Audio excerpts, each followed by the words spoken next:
Hi, I'm H.M. Bouwman, Heather, and I'm the author of Scattergood, which is published by Neal Porter Books at Holiday House. Scattergood is a middle grade historical novel set in 1941 in rural Iowa, in which almost 13-year-old Peggy faces a year of difficulties that she feels like ought to be fixable. Her parents are fighting, she doesn't fit in at school, boy she likes doesn't like her back, and the boy she doesn't like does. But worst of all, her best friend and cousin Delia is sick.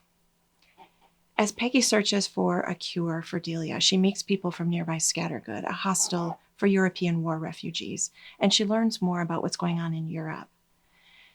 And suddenly, the war that seems so far away becomes real to Peggy, and also like yet another thing she ought to fix.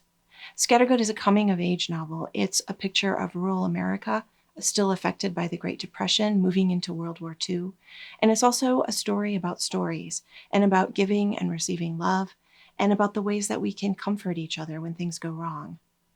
There's a lot of research wrapped up into this novel, book research about World War II, but also visits to Scattergood Hostel, now a boarding school in West Branch, Iowa, and interviews with my dad and my aunts and others to learn more about life on a dairy farm in the 1940s.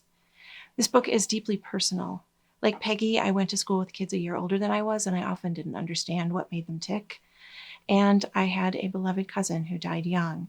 And I loved climbing around in my grandparents' barn, especially the straw-filled loft, and so many other things. But the novel also took off in directions that I didn't expect as I revised, because Peggy isn't me, and she did a lot of things that surprised me, even horrified me, as she looked for ways to fix her cousin and everything else that was going wrong in her life. Scattergood is a book that invites discussion, and I hope you find things in it to talk about.